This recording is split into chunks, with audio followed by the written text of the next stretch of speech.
بسم اللہ الرحمن الرحیم۔ بانگ دلہ یوٹیوب چینل کی جانب سے ایک بار پھر طارق عزیز آپ کی خدمت میں حاضر ہے۔ دیکھتی آنکھوں سنتے کانوں تمام احباب کو، ناظرین کو السلام علیکم۔ سامعین محترم، پاکستان کی تاریخ میں 7 ستمبر ایک نہایت ہی اہمیت کا حامل ہے۔ دو طرح سے یہاں پہ یہ پاکستان میں 7 ستمبر کو یہ اہمیت حاصل ہے۔ نمبر ایک تو جغرافیائی حدود کی حفاظت کرتے ہوئے پاک فوج نے جو کارنامے سر انجام دی وہ ہمیشہ رہتی دنیا تک یاد رکھے جائیں گے۔ دوسرا 7 ستمبر سن 1974 کے حوالے سے ایک اسلامی نقطہ نظر کے لحاظ سے پاکستان کی تاریخ ایک اہم ترین دن کی نشاندہی کرتی ہے۔ اس تاریخ کو پاکستان میں ایک انتہائی خطرناک فتنہ جو سن 1888 کو بر صغیر پاک و ہند میں شروع ہوا تھا وہ اپنے منطقی انجام کو پہنچا۔ سن 1888 میں انگریزوں کا پالتو ایک فتنہ غلام احمد قادیانی کی صورت میں جو ہندوستان کے سرزمین پہ ابھرا تھا، اور جس نے 1899 23 مارچ کو ایک قادیانی احمدی نامی جماعت کی بنیاد رکھی تھی، اور جس کے عقائد و نظریات کسی سے ڈھکے چھپے نہیں ہیں، میں اس کی گہرائی میں نہیں جاتا، لیکن وہ فرقہ یا وہ لوگ جو اپنے آپ کو مسلمان کہلاتے تھے، لیکن پاکستان کی تاریخ میں 7 ستمبر سن 1974 کو یہ ثابت کیا گیا کہ قادیانی جو ہے احمدی ہیں، ان کا مسلمانوں سے کوئی تعلق نہیں ہے، وہ ایک غیر مسلم فرقہ ہے، اور مسلمانوں کے لبادے میں اس کو زندگی گزارنے کی اجازت ہرگز نہیں جاتی۔ یہ قانون میں، آئین میں 7 ستمبر سن 1974 کو لکھ دیا گیا۔ یہ قادیانی تھے کیا؟ قادیانی ہیں کیا؟ نمبر ایک تو ہم لوگ اس کو کہتے ہیں کہ وہ غیر مسلم ہے، لیکن 4 وجوہات میں یہاں پر بتاؤں گا آپ حضرات کو، جس پہ انہوں نے خود کہا کہ ہم غیر مسلم ہیں۔ ایکچولی پہلے تھوڑا سا اس کا تعارف کرواتا چلوں۔ سن 1857 کی جنگ آزادی، جب مسلمان اور ہندو مل کر انگریزوں سے آزادی حاصل کرنا چاہ رہے تھے، تو مسلمان وہ طبقہ تھا جو سر دھڑ کی بازی لگا کر انگریزوں کے خلاف لڑ رہا تھا۔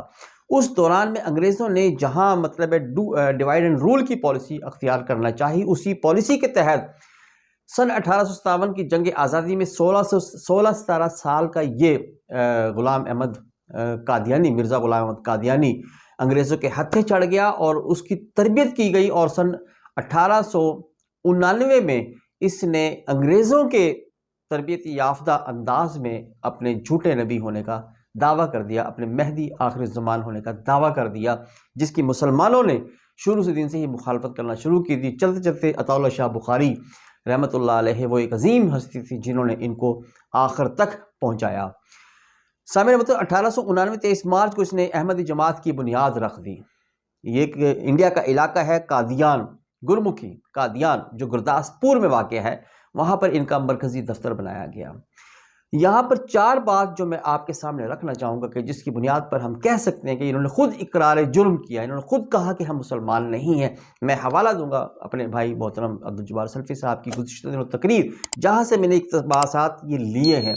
نمبر ایک تو جب پاکستان کی تقسیم ہوئی اور کہا گیا کہ پنجاب کو تقسیم کرنے کے لیے یہ فارمولہ ہوگا کہ جہاں مسلمانوں کی اکثریت ہوگی وہ پنجاب مسلمانوں کو پاکستان کے طور پہ دے دیا جائے گا، اور جہاں پر مسلمانوں کی اکثریت نہیں ہوگی، ہندوؤں کی اکثریت ہوگی، غیر مسلموں کی اکثریت ہوگی، وہ حصہ پنجاب کا ہندوستان میں رہ جائے گا۔ تو قادیانی سے جب رائے لی گئی تو انہوں نے اقلیتی علاقے میں رہنا پسند کیا، جس سے ظاہر ہوتا ہے کہ وہ مسلمانوں کو اکثریت میں سمجھتے ہوئے خود کو غیر مسلم اقلیت سمجھتے ہیں۔ دوسرا جو ایک اہم پوائنٹ ہے مذہبی لحاظ سے وہ یہ ہے کہ 1,24,000 کم و بیش انبیاء اس سرزمین پاک پہ تشریف لائے، اس سرزمین کائنات پہ تشریف لائے، کوئی ایک نبی بھی شاعر نہیں تھا، کیونکہ شاعر نبی ہو نہیں سکتا۔ شاعر ہوائی باتیں کرتا ہے، خیالی باتیں کرتا ہے، جبکہ نبی ہوتا ہے وہ الہامی باتیں کرتا ہے، اللہ کی طرف سے دی ہوئی باتیں کرتا ہے۔ غلام احمد قادیانی ایک شاعر تھا، اور نبی کبھی شاعر نہیں ہو سکتا۔ یہ ایک دوسری دلیل تھی کہ نبی جو قادیانی ہے وہ جھوٹا اور ملعون نبی نہیں تھا، وہ ایک مطلب جھوٹا اور ملعون انسان تھا، جنہوں نے جھوٹا نبوت کا دعویٰ کیا، اور مسلمانوں کی تاریخ میں وہ غیر مسلم اقلیت قرار دیے گئے 7 ستمبر سن 1974 کو۔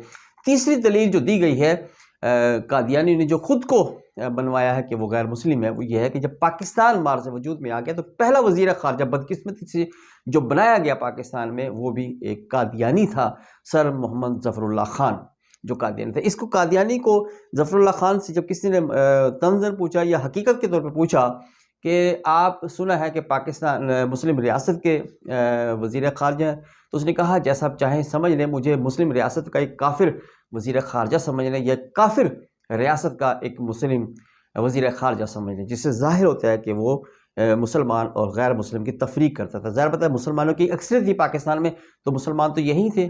جو کافر ٹھہرے وہ سر ظفر اللہ خان وزیر خارجہ پاکستان ٹھہرے.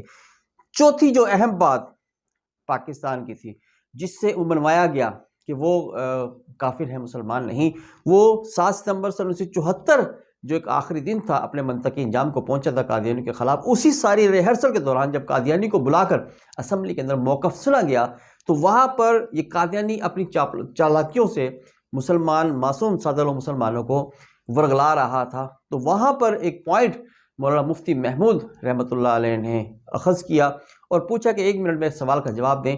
وہ سوال کا جواب یہ تھا کہ آپ بتائیں، قادیانی جو وہاں پہ نمائندہ تھا، ان کا جو خلیفہ نمائندہ تھا، اس سے پوچھا گیا اگر کوئی شخص آپ کے غلام احمد قادیانی کو نبی نہ مانے تو آپ اس کے بارے میں کیا رائے رکھتے ہیں؟ تو اس نے کہا کہ ہم اس کے بارے میں رائے رکھتے ہیں کہ وہ کافر ہیں. تو مولانا مفتی محمود صاحب نے اسی پوائنٹ کو اٹھایا، پورے اسمبلی میں موجود لوگوں کی طرف دیکھا کہ اب کیا کہتے ہیں، آپ سب لوگ تو قادیانی کو نبی نہیں مانتے، تو کیا آپ سب لوگ کافر ہیں؟ تو سب حیران اور پریشان اور غصے میں آ گئے. تو جس سے ظاہر ہوتا ہے کہ وہ ایکچولی قادیانی خود کافر تھے، ہم مسلمانوں کو وہ کافر سمجھتے تھے اپنے مذہب کے لحاظ سے. یہ چوتھی وہ بات تھی جس کی بنیاد پر ہم کہہ سکتے ہیں کہ ڈائریکٹلی یا انڈائریکٹلی قادیانی نے برملا اظہار کیا کہ ہمارا اسلامی طبقے سے تعلق نہیں ہے، ہمارا مسلمانوں سے تعلق نہیں ہے، ہم غیر مسلم ہیں. اسی غیر مسلموں کے اعادے کے لیے، اسی تحریک کو بیدار کرنے کے لیے، چونکہ وقتاً فوقتاً قادیانی پاکستان میں پیسے کے بل بوتے پر یا اپنی خفیہ تبلیغوں کے بل بوتے پر مسلمان معصوم بھولے بھالے مسلمانوں کو ورگلانے کی کوشش کرتے ہیں. اسی کوششوں کو ناکام کرنے کے لیے عالمی مجلس تحفظ ختم نبوت ہمتن شب روز محنت کرتی رہتی ہے. اسی محنت کے سلسلے میں ہر سال ستمبر کے مہینے میں بڑی بڑی عالمی مجلس تحفظ ختم نبوت کے زیر اہتمام کانفرنسیں ہوتی ہیں. اس کا مقصد یہ ہے کہ 7 ستمبر کو ہمارے ایک یاد اجاگر ہونی چاہیے کہ ہم نے اس دن کو قادیانیوں کے لیے پاکستان میں تنگ کر دیا گیا تھا، اور پاکستان میں مسلمانوں کی حکومت رہنی چاہیے صرف، اور ہر لہجہ ہر قدم پر قادیانیوں کی جو ہے وہ سازشوں کو ناکام بنانی ہوگی. ہماری انفرادی زندگی ہو، اجتماعی زندگی ہو، ہمیں اپنی عقیدہ ختم نبوت کو ہمیشہ سے تر و تازہ رکھنا ہے، پکا رکھنا ہے، اور مسلمانوں کے دلوں میں یہ بٹھا دینا ہے کہ عالمی مجلس تحفظ ختم نبوت جو کام کر رہی ہے وہ میرے اور آپ کے ایمان کی بنیاد ہے. تاج و تخت ختم نبوت زندہ باد. اجازت دیجیے، لیکن ایک درخواست کہ میرے چینل کو لائک کریں، سبسکرائب کریں اور بیل کے آئیکن کو پریس کریں تاکہ میرے آنے والی ہر ویڈیو آپ تک بر وقت پہنچ سکتی ہے. اجازت دیجیے، ملتے ہیں پھر کسی نئے ایک موضوع کے ساتھ. السلام علیکم.